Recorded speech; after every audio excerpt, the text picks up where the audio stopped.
మహబూబ్నగర్ను అన్ని రంగాల్లో మొదటి స్థానంలో ఉంచడమే నా డ్రీమ్ అని మహబూబ్నగర్ ఎమ్మెల్యే ఎన్ఎం శ్రీనివాసరెడ్డి స్పష్టం చేశారు. మహబూబ్నగర్ పట్టణంలోని తక్షశిల హై స్కూల్లో 2D, 3D animation digital content study మెటీరియల్స్ను తన సొంత నిధులతో ఉచితంగా విద్యార్థులకు అందించారు. అనంతరం ఆయన మాట్లాడుతూ, ప్రభుత్వ పాఠశాలలో లేదా ప్రైవేట్ పాఠశాలలో చదివే విద్యార్థులు ఎవరైనా అందరూ మాకు సమానమే అని, వారందరూ కూడా మన పిల్లలే అని ఆయన అన్నారు. 10వ తరగతి వార్షిక పరీక్షలకు సన్నద్ధమవుతున్న విద్యార్థులకు ఆయన శుభాకాంక్షలు తెలియజేశారు. వార్షిక పరీక్షలకు సమయం చాలా తక్కువగా ఉందని, అందరూ కూడా సమయాన్ని సద్వినియోగం చేసుకోవాలని ఆయన సూచించారు.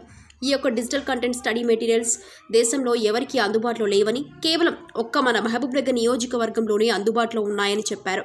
QR కోడ్ ఉపయోగించి మీ పాఠ్యాంశాలు మళ్ళీ ఒక్కసారి రివిజన్ చేసుకొని మీరంతా వార్షిక పరీక్షల్లో ఉత్తమ ఫలితాలు సాధించాలని ఆయన ఆకాంక్షించారు. గత సంవత్సరం ఈ డిజిటల్ కంటెంట్ స్టడీ మెటీరియల్స్ ఉపయోగించడంతో 10వ తరగతిలో 23% అధికంగా ఫలితాలు వచ్చాయని ఆయన గుర్తు చేశారు.